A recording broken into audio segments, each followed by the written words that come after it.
നമസ്കാരം. എല്ലാ മാന്യ സുഹൃത്തുക്കൾക്കും സിനിമ എന്ന യൂട്യൂബ് ചാനലിന്റെ ഏറ്റവും പുതിയ വീഡിയോയിലേക്ക് സ്വാഗതം. ഞാൻ ഇന്ന് നിങ്ങൾക്ക് മുമ്പിൽ വന്നിരിക്കുന്നത് ഇന്നലെ തിയേറ്ററുകളിലേക്ക് എത്തിയ എമ്പുരാൻ എന്ന് പറയുന്ന സിനിമയുടെ കുറച്ച് വിശേഷങ്ങൾ നിങ്ങളുമായിട്ട് പങ്കുവയ്ക്കാൻ വേണ്ടിയാണ്. സിനിമ ആദ്യ ദിവസം റിലീസ് ചെയ്ത് ഗംഭീരമായിട്ടുള്ള റിപ്പോർട്ടുകൾ എല്ലാ ഭാഗത്തുനിന്നും വന്നുകൊണ്ടിരിക്കുന്നതിനോടൊപ്പം തന്നെ നല്ല കാര്യമായിട്ടുള്ള ഡീഗ്രേഡിങ്ങും സംഭവിക്കുകയുണ്ടായി. ആ ഡീഗ്രേഡിങ്ങിൻ്റെതായിട്ടുള്ള എഫക്റ്റ് കുറച്ച് നേരത്തേക്ക് നമുക്ക് കാണാൻ സാധിച്ചു, സോഷ്യൽ മീഡിയയിൽ കാണാൻ സാധിച്ചു. എന്നാൽ തിയേറ്ററിൽ അതിൻ്റെതായിട്ടുള്ള യാതൊരുവിധ ലക്ഷണങ്ങളും കാണാനുണ്ടായിരുന്നില്ല. കാരണം എന്താണെന്ന് വെച്ചാൽ നിങ്ങൾക്ക് എല്ലാവർക്കും അറിയാം, ആദ്യ പ്രീ സെയിൽ തന്നെ 80 കോടിക്ക് മുകളിൽ നടന്നിരുന്നു. അതുകൊണ്ട് തന്നെ നല്ല രീതിയിലുള്ള ബുക്കിംഗ് ആദ്യ ദിവസം എല്ലായിടത്തും തന്നെ ഉണ്ടായിരുന്നു. അതുകൊണ്ട് തന്നെ ടിക്കറ്റ് എടുത്തവന്മാരൊക്കെ പടം കാണാനും പോയി. കണ്ടവരുടെ അഭിപ്രായം പുറത്തു വന്നതോടുകൂടി തന്നെ ഡീഗ്രേഡിങ്ങിന് വലിയ ശക്തിയില്ലാത്ത രീതിയിലേക്ക് അത് താഴ്ന്നു പോകുന്നതും നമുക്ക് കാണാൻ സാധിച്ചു. രണ്ടാം ദിവസത്തേക്ക് വരുന്ന സമയത്ത് ഡീഗ്രേഡിംഗ് ശക്തി വളരെയധികം കുറഞ്ഞു പോയിട്ടുണ്ട്. കാരണം ഈ പറഞ്ഞ മാതിരിയുള്ള പ്രതിരോധിക്കാനുള്ള സാഹചര്യം അവർക്ക് കുറവുള്ളത് കൊണ്ടായിരിക്കാം അങ്ങനെ ഒരു ഇടിവ് അവിടെ സംഭവിച്ചത്. അതിനോടൊപ്പം തന്നെ എടുത്തു പറയേണ്ട ഒരു കാര്യമുണ്ട്. ചിത്രത്തിന്റെ ബുക്കിംഗ് എമ്മാതിരി ബുക്കിംഗ് ആണ് നടന്നുകൊണ്ടിരിക്കുന്നതെന്ന് അറിയാമോ? ആദ്യം നമുക്ക് പ്രീസെയിൽ ചിത്രത്തിന്റെ ഹൈപ്പ് അനുസരിച്ചിട്ട് വലിയ കാര്യമായിട്ട് ഇന്ത്യൻ സിനിമയിൽ തന്നെ ഇത്രയും വലിയ ഹൈപ്പ് വന്ന ചിത്രമില്ല. അതുകൊണ്ടാണ് ഇന്ത്യൻ സിനിമയിലെ ഏറ്റവും വലിയ പ്രീസെയിൽ നടന്ന സിനിമയായിട്ട് എമ്പുരാൻ മാറിയിരിക്കുന്നത്. അത് പലർക്കും അറിയില്ല എന്ന് തോന്നുന്നു. ഈ പാൽക്കുപ്പി വിഭാഗത്തിൽപ്പെട്ട ആളുകളൊന്നും അതിനെപ്പറ്റി കേട്ടിട്ടുണ്ടാവില്ല. ഇന്ത്യൻ സിനിമയിൽ ഏറ്റവും കൂടുതൽ പ്രീസെയിൽ നടന്ന ചിത്രമായിട്ട് എമ്പുരാൻ മാറിയിരുന്നു. 80 കോടി രൂപ. അത് ഒരു സർവ്വകാല റെക്കോർഡാണ്. ഇനി അതിനെ മറികടക്കാൻ വേറെ ഏതെങ്കിലുമൊക്കെ വരേണ്ടിയിരിക്കുന്നു. എന്തായാലും മലയാളത്തിൽ നിങ്ങൾ ആരാധിക്കുന്ന നടന്മാർക്കൊന്നും അത് സാധിക്കില്ല. കാരണം ഈ നടന്മാരുടെയൊക്കെ ഫൈനൽ കളക്ഷൻ വന്നിരിക്കുന്നത് 80 കോടി 90 കോടിയൊക്കെ. അപ്പോൾ അതിനെ എന്തായാലും പ്രീസെയിലൂടെ മറികടക്കാൻ സാധിക്കുമെന്ന് എനിക്ക് തോന്നുന്നില്ല. പക്ഷെ ഇവിടെ നോക്കേണ്ടത്, ഇപ്പോൾ ഈ പറഞ്ഞ മാതിരി നെഗറ്റീവായിട്ടുള്ള വലിയ കമന്റുകളൊക്കെ സോഷ്യൽ മീഡിയയുടെ തരംഗമായിട്ട് നടക്കുന്നുണ്ടായിരുന്നു. അങ്ങനെയാണ് സത്യത്തിൽ പടം മോശമായിരുന്നു എന്നുണ്ടെങ്കിൽ, അല്ലെങ്കിൽ പരാജയപ്പെടാൻ പോകുന്ന പടമായിരുന്നു എന്നുണ്ടെങ്കിൽ, എത്ര വലിയ ഹൈപ്പ് ഉണ്ടായി, എത്ര വലിയ കളക്ഷൻ ഫസ്റ്റ് ഡേ നേടിയാലും രണ്ടാം ദിവസം അതിൻ്റെതായിട്ടുള്ള ഭീകരമായിട്ടുള്ള ഇടിവ് സംഭവിക്കേണ്ടതാണ്. ഏകദേശം ഒരു 60-80% ഇടിവ് സാധാരണ രീതിയിൽ സംഭവിക്കേണ്ടതാണ്. ഇതിനു മുമ്പ് മോഹൻലാലിന്റെ പല സിനിമകളും അങ്ങനെ വലിയ ഹൈപ്പിൽ വന്നിട്ട് പരാജയപ്പെട്ടിട്ടുണ്ട്. നിങ്ങൾക്ക് ഊഹിക്കാവുന്നേ ഉള്ളൂ ഏതൊക്കെയാണ് സിനിമകൾ എന്നുള്ളത്. മരക്കാർ അറബിക്കടലിലെ സിംഹം എന്ന് പറയുന്ന സിനിമ വലിയൊരു ഉദാഹരണമായിരുന്നു. വലിയ പ്രീസെയിലും കാര്യങ്ങളൊക്കെ നടന്ന സിനിമയാണ്. പക്ഷെ ആദ്യ ദിവസത്തെ കളക്ഷനേക്കാൾ ഏതാണ്ട് ഒരു 10 കോടിയോളം മാത്രമാണ് ഫൈനൽ കളക്ഷൻ വന്നപ്പോൾ കൂടുതലായിട്ട് കാണാൻ സാധിച്ചത്. എന്നാൽ എമ്പുരാന്റെ കാര്യത്തിൽ അങ്ങനെയല്ല സംഭവിച്ചുകൊണ്ടിരിക്കുന്നത്. എമ്പുരാന്റെ ഫസ്റ്റ് ഡേ വലിയ കാര്യമായിട്ടുള്ള കളക്ഷൻ നേടിയിരിക്കുന്നു. കേരള ബോക്സ് ഓഫീസിൽ നിന്ന് മാത്രമായിട്ട് 19.5 കോടി രൂപയ്ക്ക് കളക്ഷൻ വന്നിട്ടുണ്ട് എന്നുള്ള അൺഒഫീഷ്യൽ ആയിട്ടുള്ള കണക്കുണ്ട്. അതിന്റെ ഫൈനൽ വരുമ്പോൾ ഏകദേശം 20 കോടി എന്ന് തന്നെ നമുക്ക് പറയാവുന്ന രീതിയിലായിരിക്കും കണക്ക് വരിക. വിദേശ മാർക്കറ്റുകളിൽ നിന്ന് ആദ്യ ദിവസം തന്നെ 5 മില്യൺ അടിച്ചിരിക്കുന്നു. ഇത് ഒരു സർവ്വകാല റെക്കോർഡാണ്. ആദ്യ ദിവസം ഒരു മലയാള സിനിമ ഇത്രയധികം കളക്ഷൻ നേടുക എന്ന് പറയുന്നത്. അതായത് 42-43 കോടി രൂപ വരും ഈ 5 മില്യൺ എന്ന് പറയുമ്പോൾ. വേൾഡ് വൈഡ് ആയിട്ട് ഫസ്റ്റ് ഡേ ഏകദേശം 65 കോടി രൂപയോളം കളക്ഷൻ നേടിയ സിനിമ മോശമാണ്, അഭിപ്രായം മോശമാണ് എന്നുണ്ടെങ്കിൽ തീർച്ചയായിട്ടും രണ്ടാം ദിവസം ഒരു 10 കോടി 15 കോടിയിലേക്ക് വന്ന് വീഴേണ്ടതാണ്. സാധാരണയായിട്ട് അങ്ങനെയാണ് എല്ലാ സിനിമകളും വീഴുന്നത്. എന്നാൽ ഈ സിനിമയുടെ കണക്ക് നമ്മൾ നോക്കുന്ന സമയത്ത് ഇപ്പോഴും ബുക്ക് മൈ ഷോയിൽ ട്രെൻഡിങ് നമ്പർ 1 ആയിട്ട് നിന്നുകൊണ്ടിരിക്കുന്നു. ലാസ്റ്റ് ഈ വീഡിയോ ചെയ്യുന്നതിന് തൊട്ട് മുമ്പ് ഞാൻ നോക്കുന്ന സമയത്ത് കാണാൻ സാധിക്കുന്നത് 12,500 ടിക്കറ്റുകളാണ് ഒരു മണിക്കൂറിൽ വിറ്റുപോയിക്കൊണ്ടിരിക്കുന്നത്. ഇപ്പോൾ ഇന്ത്യയിലെ ട്രെൻഡിങ് നമ്പർ 1 ആയിട്ട് പോയിക്കൊണ്ടിരിക്കുന്നത് എമ്പുരാൻ എന്ന് പറയുന്ന ചിത്രത്തിന്റെ ടിക്കറ്റ് സെയിലാണ്. ഇത് ഓർക്കുമ്പോൾ പല വലിയ താരങ്ങളുടെയും സിനിമകൾ ഇന്ന് ഇന്ത്യൻ സിനിമയിൽ റിലീസ് ചെയ്ത് പോയിക്കൊണ്ടിരിക്കുന്നുണ്ടെന്ന് ഓർക്കുക. സൗത്ത് ഇന്ത്യയിലും നോക്കുക, വിക്രം ഉൾപ്പെടെയുള്ള താരങ്ങളുടെ സിനിമകൾ തിയേറ്ററുകളിൽ എത്തിയിട്ടുണ്ട് എന്നുള്ളൊരു കാര്യം മറക്കാതിരിക്കുക. ആ ഒരു അവസ്ഥയിലാണ് ഈ ഒരു സിനിമ ഇത്രയും 12,500ഓളം ടിക്കറ്റുകൾ ഓരോ മണിക്കൂറും വിറ്റുകൊണ്ടിരിക്കുന്നത്.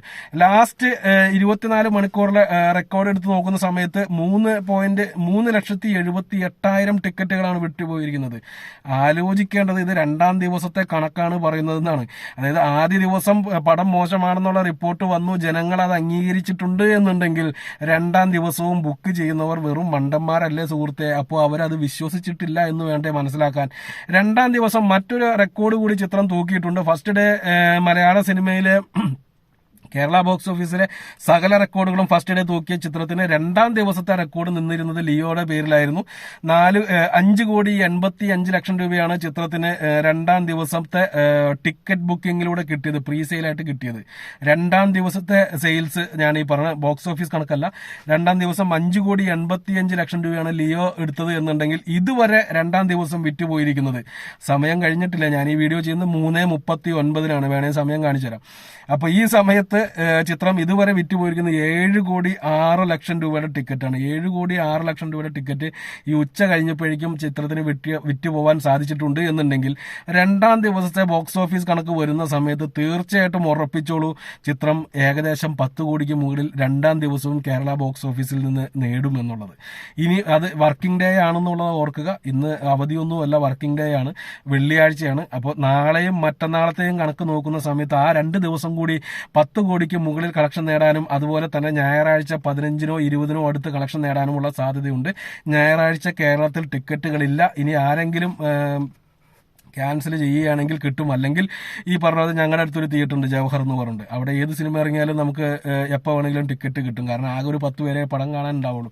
അങ്ങനെയുള്ള തിയേറ്ററുകളൊക്കെ ഉണ്ടെങ്കിൽ ചിലപ്പോൾ ടിക്കറ്റ് കിട്ടിയെന്നിരിക്കും. അല്ലെങ്കിൽ ഈ സിനിമയ്ക്ക് ഞായറാഴ്ച ടിക്കറ്റ് ഇല്ല, നിങ്ങൾക്ക് എല്ലാവർക്കും അറിയാവുന്ന ഒരു കാര്യമാണ്. അപ്പോൾ ഇതെല്ലാം വച്ച് നോക്കുന്ന സമയത്ത് ഈ ആദ്യത്തെ 4 ദിവസം കൊണ്ട് തന്നെ സിനിമ കേരള ബോക്സ് ഓഫീസിൽ നിന്ന് സർവകാല റെക്കോർഡായിട്ടുള്ള 80 കോടി തൂക്കും എന്നുള്ള കാര്യങ്ങളിലൊക്കെ ഏതാണ്ടൊക്കെ ഒരു ഉറപ്പ് വന്നിട്ടുണ്ട് എന്ന് തന്നെ നമുക്ക് ഊഹിക്കാം. കേരള ബോക്സ് ഓഫീസിൽ നിന്ന് ആദ്യമായിട്ട് 100 കോടി അടിക്കുന്ന ചിത്രവും ഇത് തന്നെയായിരിക്കും. വിദേശ മാർക്കറ്റുകളിൽ നിന്ന് 100 കോടി അടിക്കുന്ന സിനിമ ഇതായിരിക്കുമെന്ന് ഞാൻ ബോക്സ് ഓഫീസ് കണക്ക് പറഞ്ഞപ്പോൾ പറഞ്ഞിരുന്നു. കാരണം 42-43 കോടി രൂപയോളം ആദ്യ ദിവസത്തെ കണക്ക് മാത്രം വന്നു എന്ന് പറയുമ്പോൾ ആലോചിക്കേണ്ടത് ശനി ഞായർ ദിവസങ്ങൾ വരാൻ പോകുന്നതേ ഉള്ളൂ. ഗൾഫിൽ മറ്റേ പെരുന്നാൾ അവധി തുടങ്ങാൻ പോകുന്നതുള്ള അടുത്ത ആഴ്ച തൊട്ടാണ് അവധി തുടങ്ങുന്നത്. അപ്പോൾ അവിടെയും വലിയ കാര്യമായിട്ടുള്ള കളക്ഷനാണ് ആദ്യ ദിവസം കിട്ടിയിരിക്കുന്നത്. 2-3 ദിവസവും കൂടി സിനിമ നല്ല രീതിയിൽ തന്നെ പിടിച്ചു നിൽക്കുമെന്നുള്ളൊരു കാര്യം ഉറപ്പിക്കാം. പിന്നീട് തിങ്കളാഴ്ച മുതൽ ഇവിടെ വർക്കിംഗ് ഡേയിൽ കളക്ഷൻ ഇടിക്കുന്ന സമയത്ത് ഗൾഫിൽ അതിന്റെ കളക്ഷൻ കുത്തനെ കൂടാനുള്ള സാധ്യത കാണുന്നുണ്ട്. കാരണം അതേ രീതിയിലുള്ള റിപ്പോർട്ടുകളാണ്, പോസിറ്റീവ് റിപ്പോർട്ടുകളാണ് വന്നിരിക്കുന്നത്. കുറച്ച് പൊട്ടന്മാർ, ഈ പറഞ്ഞ മാതിരിയുള്ള മണ്ടന്മാർ എന്ന് തന്നെ വിളിക്കാം, അവര് കുറച്ച് ഡീഗ്രേഡിങ്ങിന് വേണ്ടിയുള്ള കുറച്ച് ചീപ്പ് പരിപാടികളൊക്കെ നടത്തി എല്ലാം ചീറ്റിപ്പോയതാണ് കാണാൻ സാധിക്കുന്നത്. അപ്പോൾ എന്തിനേലും അങ്ങനെയുള്ള പരിപാടികൾ ഒഴിച്ചു നിർത്തി കഴിഞ്ഞാൽ ബാക്കി എല്ലാ മേഖലയിൽ നിന്നും വലിയ കാര്യമായിട്ടുള്ള പോസിറ്റീവ് റെസ്പോൺസ് ആണ് ചിത്രത്തിന് കിട്ടിക്കൊണ്ടിരിക്കുന്നത്. സിനിമ കണ്ടിട്ടുള്ള അവരുടെ അഭിപ്രായങ്ങൾ നിങ്ങൾക്ക് ചോദിക്കാം. നിങ്ങൾക്ക് ഡീഗ്രേഡിങ്ങിൽ നിങ്ങൾ വിശ്വസിക്കുന്നുണ്ട് എന്നുണ്ടെങ്കിൽ സിനിമ കണ്ടുവന്ന ആരോടെങ്കിലും നിങ്ങൾ അഭിപ്രായം ചോദിക്കുക, അവർ പറഞ്ഞു തരും. അഭിപ്രായം ഇത്രയേ ഉള്ളൂ, ഞാൻ എൻ്റെ റിവ്യൂവിൽ പറഞ്ഞതാണ്. ഒരു ഗംഭീരമായിട്ടുള്ള ക്ലാസ് സിനിമയാണ്, ഗംഭീരമായിട്ടുള്ള മേക്കിംഗ് ഉള്ള സിനിമയാണ്. നമുക്ക് രോമാഞ്ചം നൽകുന്ന കുറേയധികം സിറ്റുവേഷൻസ് സിനിമയിലുണ്ട്.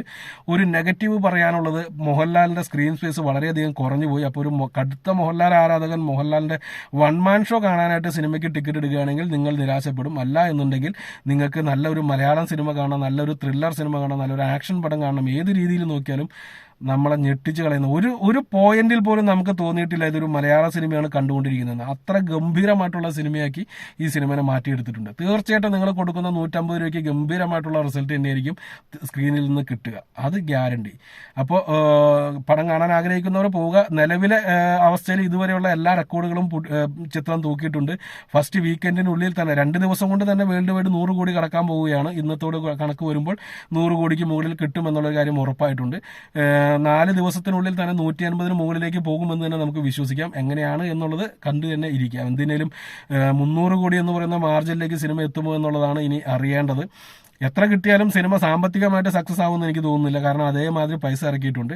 കാത്തിരിക്കാം എന്താണ് സിനിമയുടെ അവസ്ഥ എന്നുള്ളത്. കാത്തിരിക്കാം. നിങ്ങളുടെ ഓരോരുത്തരുടെയും കമന്റുകളും താഴെ പ്രതീക്ഷിക്കുന്നു. നന്ദി, നമസ്കാരം.